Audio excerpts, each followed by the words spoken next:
நம்ம தமிழ்நாடு கவர்மெண்ட் அங்கன்வாடி துறையிலேருந்து ஒரு 3 விதமான பதவிகளுக்கு அறிவிப்பு விட்டிருக்காங்க. இந்த பதவிக்கு எந்த ஒரு எக்ஸாமினேஷனும் கிடையாது. டைரக்ட் நேர்காணல் மூலிமா மட்டும்தான் செலக்ட் பண்ணிட்டுருக்காங்க. ஜஸ்ட் நீங்கள் அந்த ஃபார்மை ஃபில்அப் பண்ணிவிட்டு அவங்க சொல்லியிருக்க அட்ரஸ்க்கு சென்ட் பண்ணால் மட்டும் போதும். அவங்க கேண்டிடேட்ஸை ஷார்ட்லிஸ்ட் பண்ணிவிட்டு இன்டர்வியூக்கு கால் லெட்டர் சென்ட் பண்ணிடுவாங்க. 3 பதவிகள் என்னென்ன அப்படின்னா, ஃபஸ்ட்டு வந்துட்டு முதன்மை அங்கன்வாடி பணியாளர், 2வது குரு அங்கன்வாடி பணியாளர், 3rd ஒன் வந்துட்டு அங்கன்வாடி உதவியாளர்னு 3 விதமான பதவிகளுக்கு வேக்கன்சி அறிவிச்சிருக்காங்க. இந்த வேலைவாய்ப்புக்கு 38 மாவட்டத்தை சேர்ந்த அனைத்து ஆண் பெண் அனைவருமே வந்துட்டு விண்ணப்பிக்கலாம்னு சொல்லியிருக்காங்க. இதில் வந்துட்டு நீங்கள் பெண்களுக்கு முதன்மை வந்துட்டு முன்னுரிமை கொடுக்கறதா சொல்லியிருக்காங்க.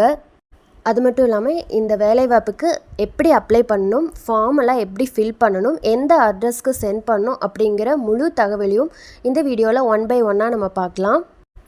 இது எல்லாம் 1 by 1 பார்க்குறதுக்கு முன்னாடி நம்ம சேனலை ஃபர்ஸ்ட் டைம் பார்க்குறீங்கன்னா ப்ளீஸ் சப்ஸ்கிரைப் பண்ணிக்கோங்க. பக்கத்தில் இருக்க ஆல் பட்டனையும் கிளிக் பண்ணி வச்சுக்கோங்க. அப்போ தான் நம்ம போடுற வீடியோ உங்களுக்கு உடனே வந்து சேரும். இப்போ வாங்க வீடியோக்குள்ளே போகலாம். ஃபர்ஸ்ட் இந்த வேலை வாய்ப்புக்கு உண்டான குவாலிஃபிகேஷன் என்னன்னு பார்த்துடலாம். ஃபர்ஸ்ட் முதன்மை அங்கன்வாடி பணியாளருக்கு 10ஆம் வகுப்பு நீங்கள் தேர்ச்சி பெற்றிருந்தாலே போதும். 2வது குரு அங்கன்வாடி பணியாளருக்கு நீங்கள் 10ஆம் வகுப்பு தேர்ச்சி பெற்றிருந்தாலே போதும். 3வது அங்கன்வாடி உதவியாளருக்கு மட்டும் நீங்கள் தமிழ் எழுத படிக்க தெரிஞ்சிருந்தாலே போதும். நீங்கள் எலிஜிபிள் தான், நீங்கள் அழகாக விண்ணப்பிச்சுக்கலாம். 3 விதமான பதவிகள் வெளியிட்டிருக்காங்க. இந்த 3 பதவிகளுக்குமே ஒரே மாதிரியான அப்ளிகேஷன் ஃபார்ம் தான் வெளியிட்டிருக்காங்க. இப்போ நான் வச்சுருக்கிறது அங்கன்வாடி உதவியாளர் பணியாளருக்கான விண்ணப்பம் தான் வச்சுருக்கேன். இதை எப்படி ஃபில்அப் பண்ணுறோமோ அதே சேம் மெத்தடில் தான் மற்ற 2 பதவிகளுக்கும் விண்ணப்பிக்கலாம். ஃபர்ஸ்ட் இந்த அப்ளிகேஷன் ஃபார்மில் சைடில் புகைப்படம்னு இருக்குது பாருங்கள், அங்கே உங்கள் ஃபோட்டோவை ஒட்டிக்கங்க கரெக்டாக. கீழே உங்கள் நேம் கொடுத்துக்கோங்க.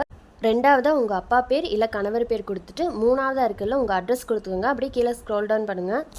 அடுத்து நீங்கள் என்ன ஊராட்சி, பேரூராட்சி இதெல்லாம் வந்துட்டு நீங்கள் கரெக்டாக என்டர் பண்ணிக்கோங்க.